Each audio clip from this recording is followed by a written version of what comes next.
Good evening, everybody. I'm thrilled to be in the UK this week, and I've given a series of meetings. It's been a general overview of our strategies and about controlling cost. And tonight's goal is to go over some of those same things, but very quickly, and focus more on the genetic strategies that are helping us to achieve our goals on our dairy. So again, Rosy Lane Holsteins, our tagline: great people, great cows, great returns. And tonight we're going to focus on great cows and how they're going to give us great returns all the way around the operation. Again, this is where Daphne and I started in 1981. Today, we have 720 hectares or 1,810 acres. We do some contract farming, excuse me, and we raise 790 heifers. We also have a small ET program. This year we expect to have about 70 or 80 calves born, and we do sell some bulls to AI, and hopefully we have some females of the next generation that we can work with. So this overview of the operation, 4 partners. So on the genetic part, Daphne helps me track this quite a bit.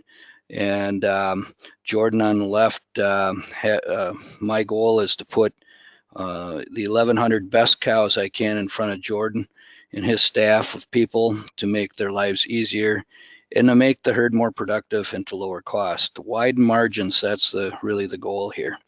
And Tim's job, of course, is to put feed in front of the cows, and we want as much feed efficiency as possible through breeding for better health.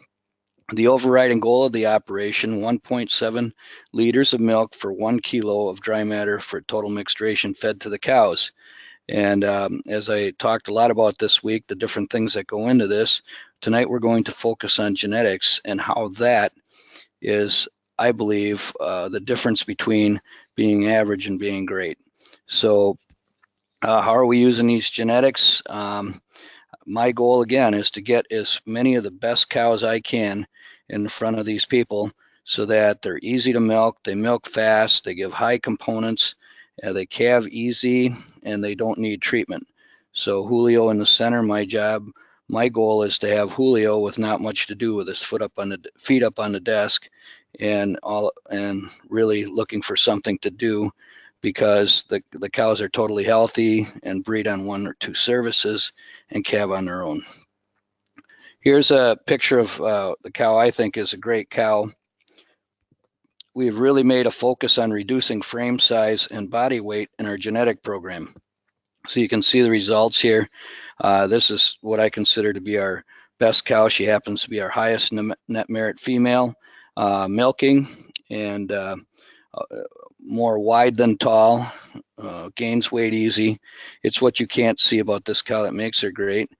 Very high productive life, over 3 standard deviations plus. She's very high livability, over 3 standard deviations plus at 5.4. She is high fat and protein, also way above average.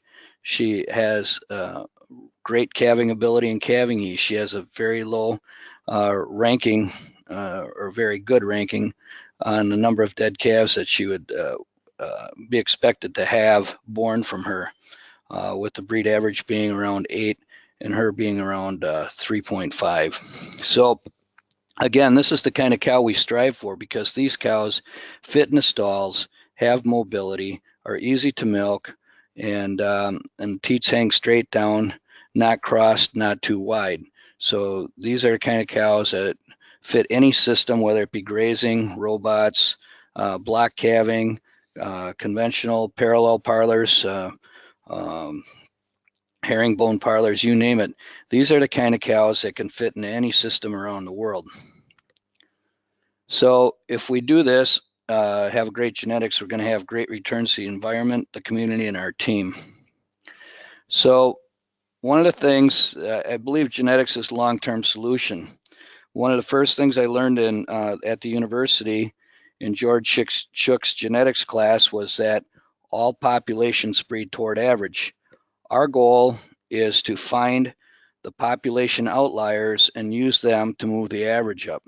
That is really the only way, because if you just keep breeding cows to average bulls, your herd's going to stay around average, and you have to constantly be moving your genetic selection program up so that you're not just average. You have to pick the genetic outliers for whatever traits you're trying to breed. We raise the average through selection for net merit. That's where we start.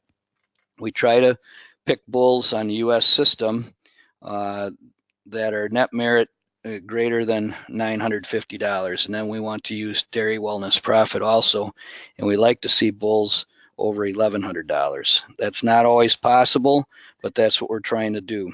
So the males are really important because proven bulls have a lot higher reliabilities than females. The reason for that is bulls have so many more daughters than a female. So if you just think about it, bulls can have hundreds of thousands of daughters, and really the really elite females that flush really good or whatever might get up to 100 daughters. So again, we focus on the male side of the program and blanket breed the best males across our population, but try to avoid inbreeding. I'd like to give my opinion here about what I call the myth of the cow family. When we first started genomic testing, we had a really nice cow family, and we thought that every female that came out of her, because of their parent averages, were exceptional females. However, when we genomic tested them, we realized some of them were just what we expected, and some were even higher, but a good share of them, at least half, were lower than the average that they should have been. That makes sense. The population fits in the bell curve. So if you're out there at sales and they really promote this cow family idea, that if you have two heifers and they're both equal on PLI or TPI or whatever you're selecting for, net merit in our case, say you have two animals that say are at 900.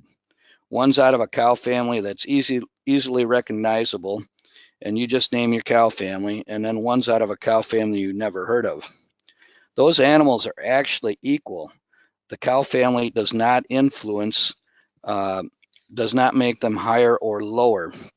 The other thing about cow families is really the reason some cow families are great is they flush really well. So they have more chances to make the population outliers. It's not necessarily that they're superior in the first place. So I always think that it's a big myth when somebody names that this female is out of a certain cow family and somehow that makes her better when her numbers are pretty average. So I would call that the myth of the cow family. Those families typically have just repopulated at a higher rate and flushed better and made more offspring. Nobody talks about the average or low ones in those cow families because nobody likes to talk about average or low. Nobody's hiding anything either, but I think that that's something you need to be careful of when you select, especially now with bulls.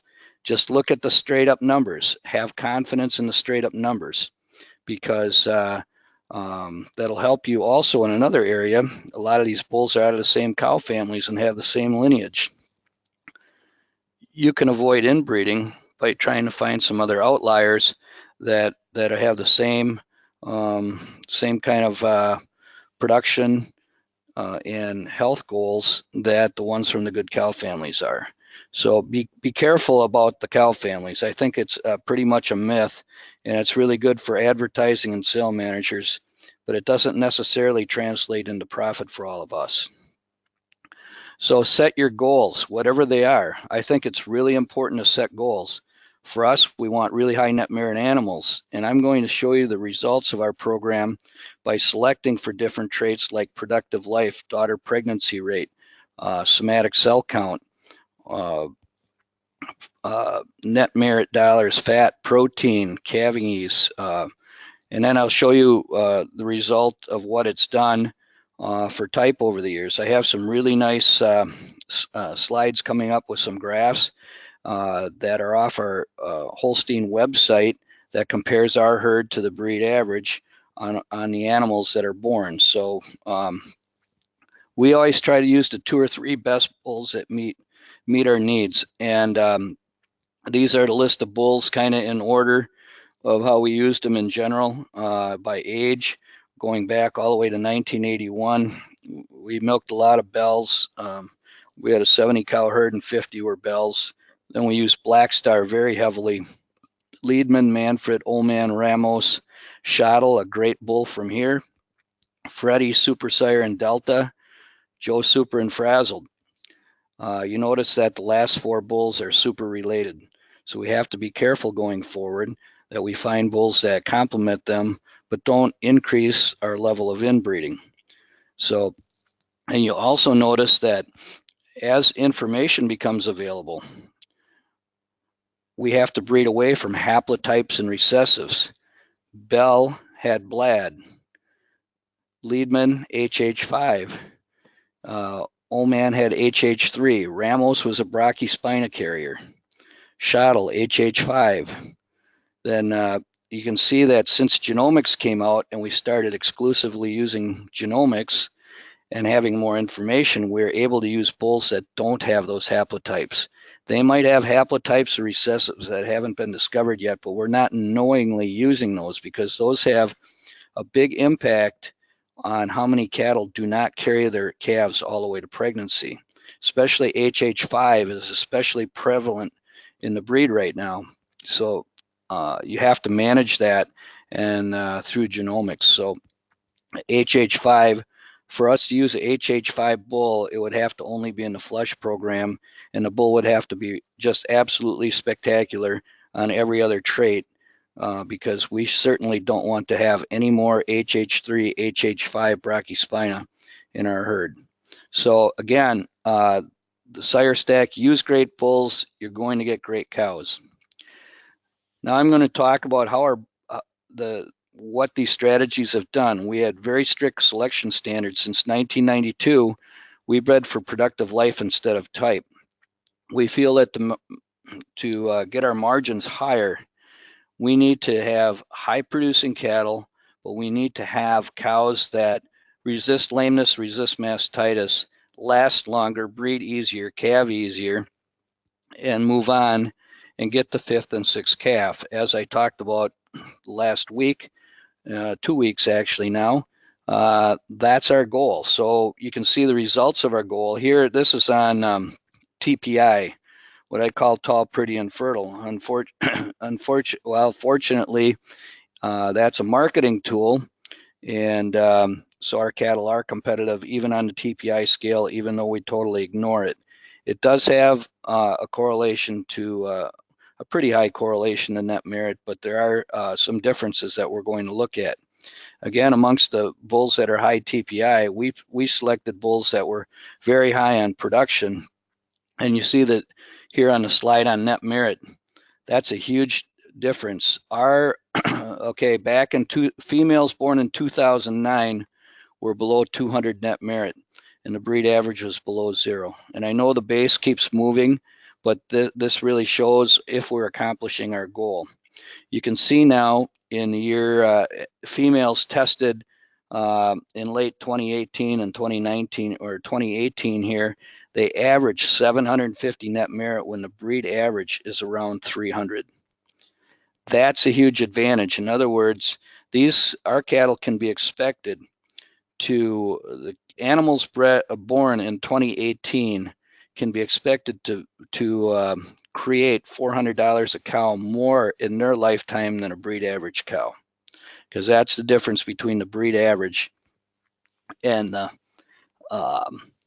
that's the difference between the breed average and our average. So again, the dots represent the levels on the year the females were born. So the animals we're milking now were born in 2016. So as we go through these slides, you can see whether we've bred intensively enough for some of these traits or not. So the next one is milk. You know, we don't necessarily select for milk in our program, but by selecting for high fat pounds and high protein pounds, you naturally get milk.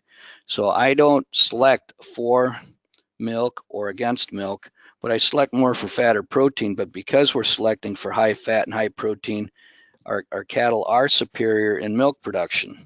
You can see back in 2013, we actually kind of leveled off from 2012. That's probably a result of using one bull very, very heavily, and that was Shamrock. And Shamrock was not as high as expected on milk production and protein production. So we're going to see some effects of heavy use of some bulls like Super Sire, Shamrock, Oman. Back in 2009 is when we were using Shottle and Oman right down the line. And you can see the effect of that later as we multiply and move on in generations and get up into 2012. That was a big year, and then we kind of leveled off a little bit. But you can see the results of using these great bulls like Delta and Super Sire over a long period of time and having lots of daughters of those bulls. So you can see on milk here, we're almost 1,500 pounds of milk, probably around 1,400 pounds of milk, and the breed average is around 650. Fat. This is one of the things that we've really kept in our program from day one, and you can see even back in 2009 we're quite a bit above breed average, but now we've really intensified it. In the last 5 years in the U.S. market, fat has been worth a lot more than protein. So if you didn't breed for fat back in 2010, 2011, the effects would be that you'd be around breed average. So like right now, a pound of butter fat is worth $2.85. So if you look at our difference of 30 to say 65, that's 35 pounds times $2.89. That's over $90 a lactation advantage per cow per year in revenue just from pounds of fat advantage that we bred for. That's really how we're making money. We always kept fat in the program, but we really intensified the breeding for fat back in 2014. Protein was always the big driver of profit. And you can see that we're doing equally as well on protein. Unfortunately, right now, protein is only worth in the U.S. market about $1.15 a pound on our last milk check. I believe that will switch back around. These things tend to go in streaks. I believe maybe in 5 or 6 years that protein will be worth more than fat again, maybe even sooner than that. We want to keep these really important traits that we get paid for every month. We want to keep a high emphasis on these traits in our program. So you can see again the protein advantage here from 25 to say 50 is 25 pounds. That gives us another $30 a lactation or revenue on protein over what we could expect from the breed average. Lloyd, do you always select on kilos of fat and protein rather than percentage? Okay, the question is, do we always select for pounds of fat and protein or percents? We always want pounds. The reason is we get paid for pounds. Our milk checks come, and it's however many pounds of fat you have multiplied by what a pound of fat is worth, how many pounds of protein times what the protein's worth, and then other solids, what the other solids are worth. And that generates our milk check. If your milk income or your dairy plant pays you, your processor pays you differently than this, and pays you for based on percent fat, that might be something you want to do, but I would be careful about that because you want total pounds because that creates total revenue. So yeah, we always like to brag about our percent fat in our herd. Right now we're about a 4 or a 4.1, and our protein runs sometimes up to 3.35, but most of the time around 3.2 to 3.25. But it's the pounds that we're marketing. So again, we don't save enough on trucking to want to get the 5% fat and the 3.6 protein. Maybe that will come someday, but right now we have to base our program on how we're paid. So productive life, one of the things we've been breeding since 1992, and here you see a big discrepancy all the way back to 2009 because we'd already been breeding for it for 17 years. This has the biggest gap of all the charts.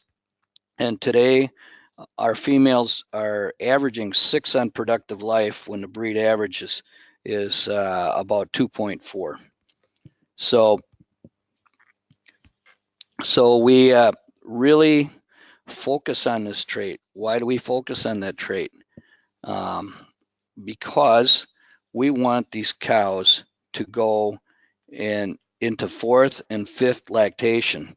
So by being 6 on productive life, that means our cattle can be expected to live about 3.5 to 4 months longer in the milking string than an average herd. This has a big effect on the cows that we need to cull. So we want to reduce culling to improve profits. Productive life is where you should really, it should be one of the primary traits after fat and protein that you look at. Daughter pregnancy rate. This one's probably the most interesting graph, and you can see the effect of the sires we used. So back in 2014, we had all those shamrocks, and you saw how the line had flattened out because shamrock was not as high a milk bull as expected. But something good happened along the way. Shamrock, instead of being around 0 on daughter pregnancy rate, he's around 4. And 4 is a big number. It was totally unexpected. So we gave up some protein, but look at the rise in daughter pregnancy rate. After that, we started using super sire very intensively. Today we have 400 super sire daughters. You can see the super sire effect on daughter pregnancy rate. The bull is around 0. And these are the averages on the daughter pregnancy rate of the daughters tested in those years.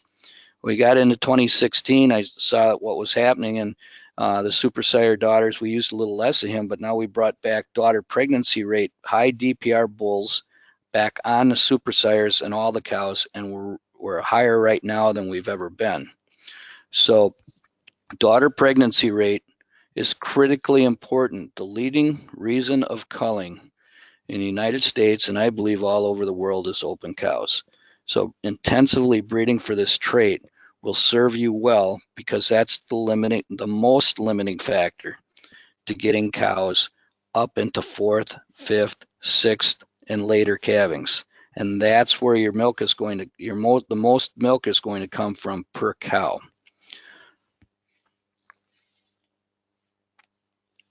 Somatic cell count. Here you want to be well below average. The breed average is a little lower than 3 right now, and our average is about 2.8.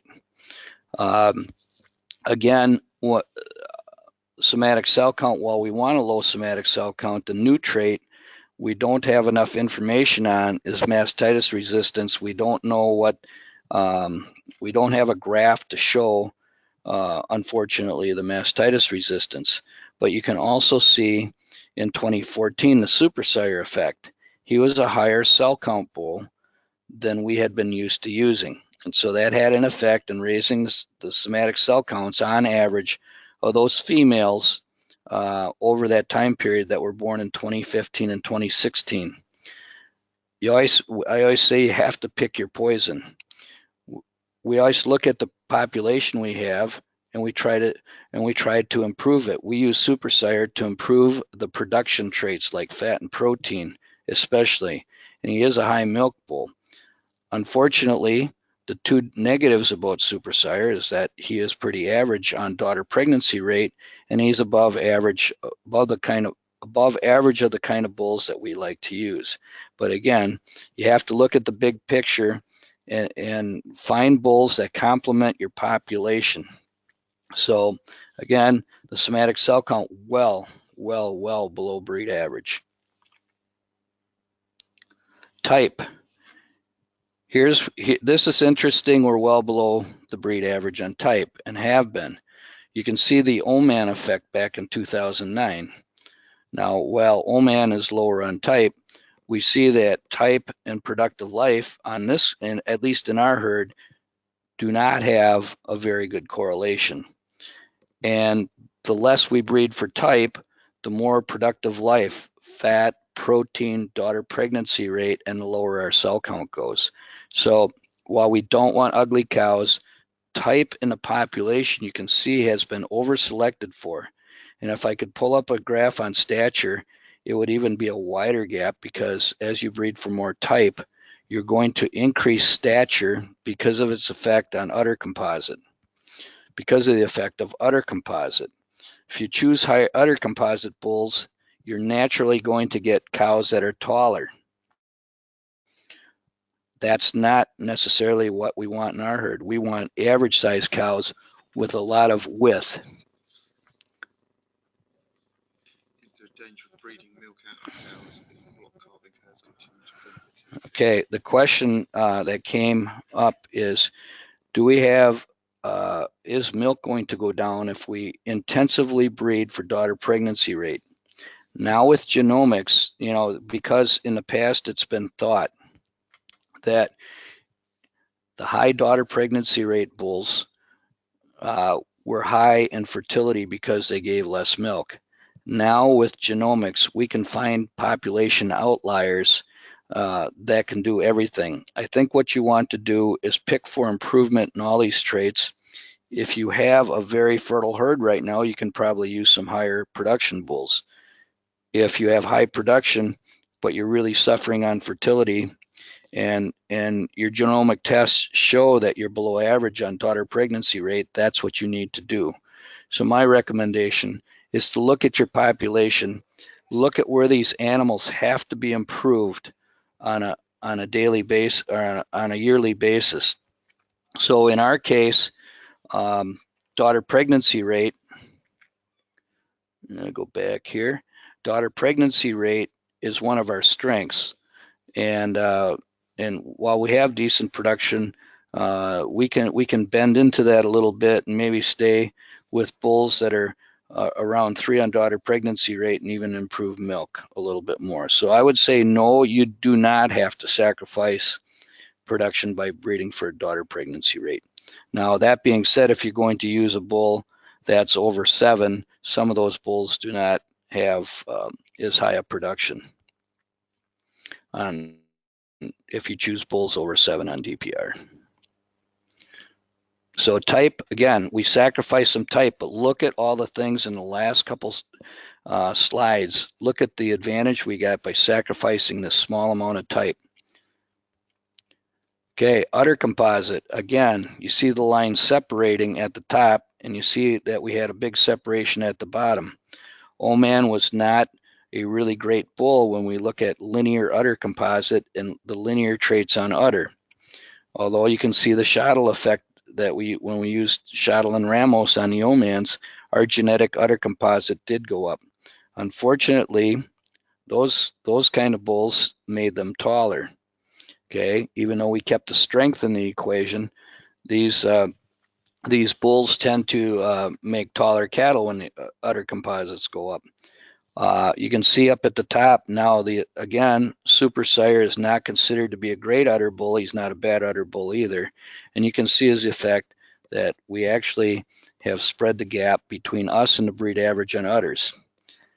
The other thing is the way we measure udder composite. In the past, up until last year, animals with very short teats that were very close with a very strong crease in their udders out of very tall cows were considered to be the best udder composite animals in the population. I don't really agree with that. I think we need to lengthen teats. We need to have them hanging straight down. I can live with a little more depth of udder if the cow is shorter, because the way we measure udder depth is how far the udder is above the hock. So if you have a taller cow and she has the same udder depth as a short cow, the short cow is going to get hurt. And I believe that's why we have this issue, and that's one of the things that we're suffering with. One of the things our herd has a problem with that most herds in the U.S. now are seeing is short teats. So we're trying to pick bulls in the population, if everything's equal, to try to lengthen the teats out. Super Sire did a really nice job of lengthening teats. So, but you can't see that on this graph. Foot and leg. For those of you that sat in the seminar, I spent a little bit of time discussing foot and leg. Back in about 2013, I sat in a conversation and saw the research done by Nigel Cook at the University of Wisconsin-Madison about foot and leg composite, stating that very steep foot angle cows with a closed toe were not necessarily the healthiest feet. That really struck home to me, and so I tried breeding for average foot angle, and of course we don't measure the spread in the toe. That was the other thing with a slightly spread toe. You can see the effect on our genetic foot and leg composite here, that as soon as we started doing that, the animals that were already bred in 2013 had heifers tested in 2014. After that, we stopped selecting for foot and leg composite and just intensified our quest on productive life. And you can see the effect of that. It looks like we're well below. We should have, on this graph, this would indicate if foot and leg composite was important, that we should have increased lameness. We should have decreased mobility. And I can tell you that it's just the opposite.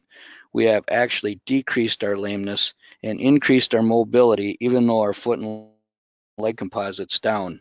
I would say that do not even look at foot and leg composite, and those bulls that are 3 on foot and leg is maybe not what you want in your herd to reduce your lameness and increase mobility, as we've been told it will. So here's one thing that my opinion is that this foot and leg composite is, by having high foot and leg composites, actually detrimental to your commercial herds. So again, genetic excellence, the long-term strategy. The traditional view was we bred for type first, milk, fat, protein, somatic cell. We bred for type because we thought by having cows with better traits, they would live longer. In 1992, we started breeding for productive life. That has served us very well. Our cows are shorter, rounder, wider, and breed back faster. So we did give up some type, as we just saw in the last slides. On TPI, we're still operating in the top 1% of the PLI genetic merit KPIs. Today's view, we want to not only do the traditional things, but we'd like to have increase in productive life. We're breeding for mastitis resistance and a brand new trait called livability, and it's not really brand new. It's been available for a year or two here. But livability is really important because it's resisting the cow from dying at the farm. So calving ease, critically important. Dairy wellness profit. We can breed against calf pneumonia, calf scours, ketosis, milk fever, and a host of other things, and we're going to discover more genes to help us intensify the good traits and raise the heritabilities on these low heritability traits. So again, kappa casein, we're breeding for that because we're in a cheese market. For those people in fluid markets, beta casein, or A2, is something I believe you should be looking at. The evidence isn't really clear, but it's not very hard because the gene frequency in our population of Holsteins is actually quite good. So it's easy to carry along, so you should carry it along whenever possible. Feed efficiency is another one. We believe in our farm with our data that high health cows drive feed efficiency because they're not sick, so you don't have to dump their milk. There's a lot of research in action now in the United States with a host of people working together, universities, bull studs, and others doing a lot of feed efficiency research to find the bulls that, for whatever reason, are going to convert feed to milk, fat, protein more efficiently. So, but right now the data is not conclusive, and it, you know, I don't put a lot of stock in today's feed efficiency numbers. I think that that it's just wrong to assume that just because a cow is small that she's going to eat less and she's going to milk more, and that makes her more feed efficient. So I think keep your eye on that trait, but I don't think it's everything it's been cracked up to be. So we don't classify, we focus on cost reduction. We want to reduce calving problems, DAs, mastitis, ketosis, and reduce lameness like I talked about. Again, this is the kind of cow that we think lives to be 10 years old and or 11 years old, produces a lot of milk, calves easy, and passes on these traits to her daughter. She's also AB on kappa casein. Yes, we'd like her to be double B, but AB is also pretty good for cheese yield. So the reality check, milk prices are unlikely to increase. So while we're breeding for additional pounds of milk per cow, we have to keep our eye on health. We have to keep these cows in a herd. They have to breed back and resist disease. So that focus on reducing maintenance and replacement cost is really critical. Use the dairy wellness profit, because if we wreck our calves, if we wreck our calves, they're not going to be very productive members of the herd in 2 years. So we just wasted a lot of resources raising heifers that weren't going to be very productive as cows. So again, can breed against calf scours and pneumonia and breed for livability. Calf livability measures the resistance to the calf dying at the farm. So again, net herd replacement costs, for those of you that were in the seminars, you've seen this already, but basically you take your animals removed, the balance sheet of the springers, and divide by the hundredweights. And there's a huge variation in this number, but you can impact this number greatly through genetic selection, resistance to culling, daughter pregnancy rate, productive life, all the things we just talked about. Make less culls, more saleable cows, less deads, and cows you can sell to your neighbors for hopefully good prices in the future. Again, genetics, if you can get your cows to last longer, that has a huge impact on how many liters per lifetime day that the cows are that the cows produce. So we want to reduce vet costs by using genetics. We breed for mastitis resistance and lameness. The impact of that of those graphs, as we've improved, we've been able to cut our vet costs significantly. On 1,100 cows, the difference is worth in our herd about 147,900 pounds a year. So our breeding strategy, we don't need so many heifers in the U.S. right now. Heifers are not worth a lot of money. Beef calves are. I hate this. I don't like it, but it's the economic reality. So we had to move our strategy around to do things that we didn't want to do because of economics. So if they're over 900 net merit, we do flush some heifers or we breed them to sex semen. It's really important that we get more heifers out of 900 net merit females and less heifers out of 600 to 700 net merit females. So again, way too many of these hanging around the farm, lots of them born, but they are improving our cash flow because with low cull rate, we don't need to raise all our heifers. So the results of our genetic program can be summed up here. Even though we're milking more cows, we still improve production dramatically on all milk, fat, protein while reducing vet cost through breeding for healthier cows. We need 1,100 winners. Look at the impact along with double off-sync. By breeding for daughter pregnancy rate, we have improved our conception rate and our preg rate. By breeding for calving ease and calving ability, we have reduced the amount of dead on arrivals over time. And then, of course, it's given us the ability, when you have more disease-resistant cows, it gives you the ability to maybe not use antibiotics and not have to treat so many cows. And right now we're at 0% treated for over 60 months. The net effect of that is we've been able to improve our feed efficiency by 0.05 of a point. It doesn't sound like much, but every 1/100th of a point is $11 US, or about a little less than 4 pounds per 100th of a point. So you can see that the economic effect. Take that 42.19, multiply by how many cows you are, put that in your pocket every year, roll it forward, and it has a very powerful effect economically on your herd. So which direction is your herd headed? Are you going to use better bulls, or are you going to stay on the status quo and just have genetic average ones, or maybe even below average genetics? It has a huge impact on your bottom line. The price of inaction is far greater than the cost of making a mistake. So with that, I would take any other questions. Hand it over to Mark. Great, thank you, Lloyd. That was a really good overview of some of the key points that you're dealing with in terms of genetics. Just while we're waiting for a few questions, I just wanted to let you know we have a range of resources on the AHDB website which can be utilised to assist you with your genetic selection. So the genetic herd report, if you're milk recording at least 5 times a year, you can gain a huge amount of information in terms of mastitis resistance, TB resistance, as well as all the standard normal traits. If you want any more information about that, please go on the website or contact your local knowledge exchange manager.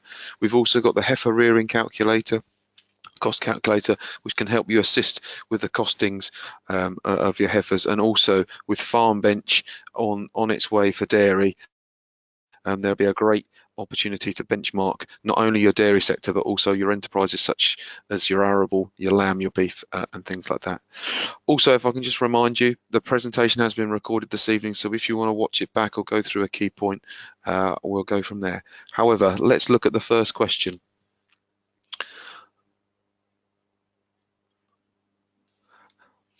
From Hannah.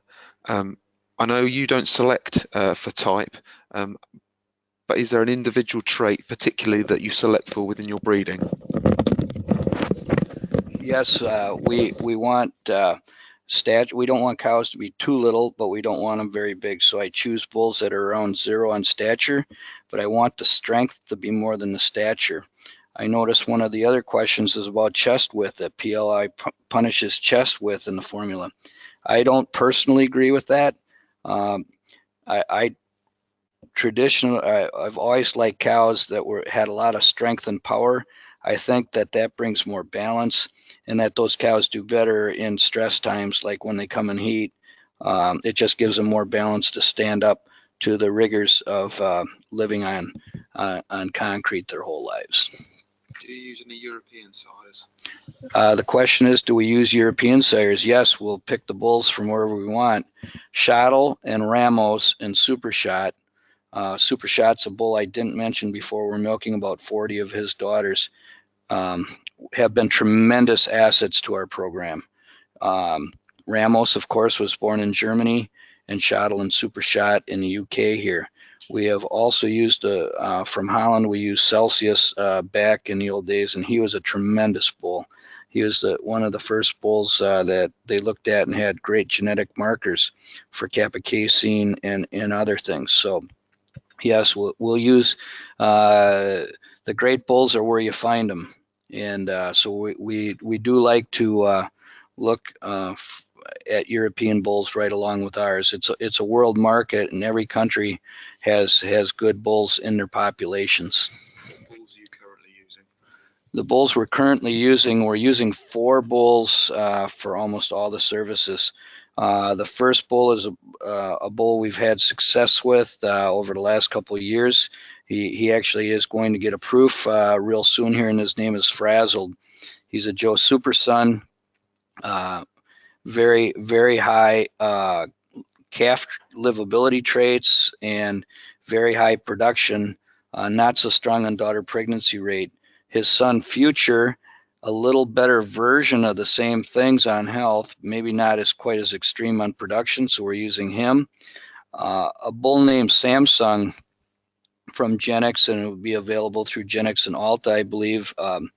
Samsung is an outcross to our herd.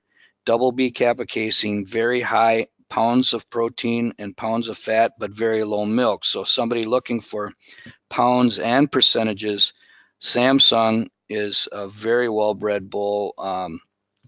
So I really like that style of bull, as long as they have the high pounds. And the fourth bull is a bull from genus named Crimson, also an outcross bull that brings in production, productive life, very very good rating on calving ease. So those are the 4 bulls that we use in our flush program. We're using bull of the day, and we're doing some different things, but we don't create as many females out of our flush program. So I think a lot of times I don't know who how the bulls are, and I look at the pedigrees, but I don't really remember the names of the bulls in the flush programs, because usually those are contract matings to AI companies. The question is, would you adjust your selection traits if your cows were managed in a grazing system instead of a high input feeding system? I'm not very familiar with grazing. I do know that in America, the CDBC, the Council for Dairy Cattle Breeding, generate a number on grazing merit. So you can have net merit, fluid merit, cheese merit, and grazing merit. I would look at bulls for grazing merit. I think typically they're probably higher percentage bulls, or higher percentage component bulls from when I've looked at them. But I really couldn't answer that question very well because I haven't looked enough at it. I think it correlates pretty high with net merit, and I don't see a lot of differences just from, the casual looking at it. So the question is, what's our inbreeding target? 6.25 is considered high. But if a bull can breed a cow with +4 DPR at 7% inbreeding, would you use it? The answer is yes.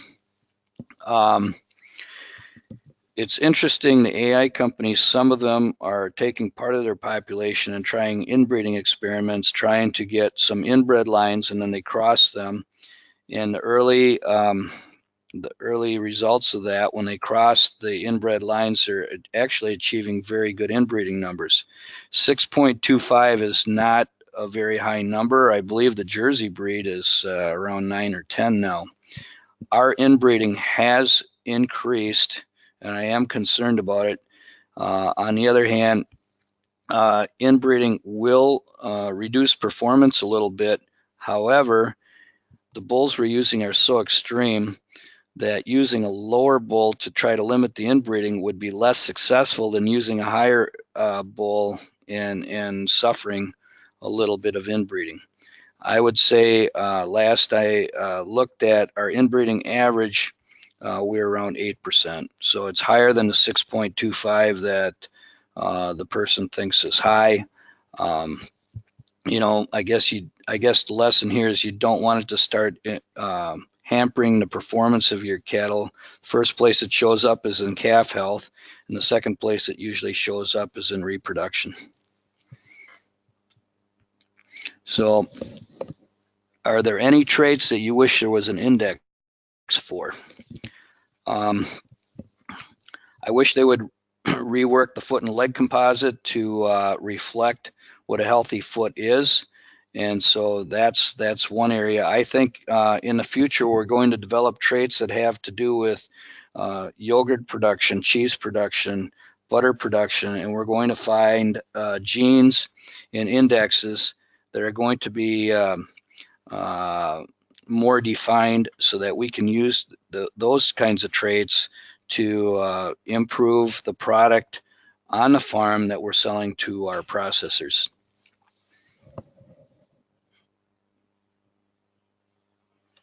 So here's another shot. Okay, that was about the European sires. I already answered that. One of the questions, I know you're not a big fan of Mogul or Planet. Can we really have faith in genomic data when modern bulls have a large amount of these bulls in their pedigree? Well, Planet himself did not work great for us, but he had several sons that did work really good for us. For instance, his grandson, Super Sire, is a fantastic bull. So a lot of times, if the bull didn't work good for you, but that doesn't mean that there's going to be, that his sons and grandsons aren't any good. I didn't like Mogul because their higher cell count and lower daughter pregnancy rate, and I don't like the way the feet and legs are on those on the Moguls. They're very straight-legged. with very steep foot, and all the things I talked about on foot and leg composite. Mogul is kind of the poster child for that. On the positive side, they're moderate-sized cows that are very strong. He's a very high-fat bull. So again, he did transmit some good traits to the population when he was used on the right females and the genes combined in the right way. So we don't automatically throw a bull out because they have Mogul or Planet in, but I do discount them somewhat. So the next question is there a place for the very best proven bull in your program, or have they been superseded? That's a great question.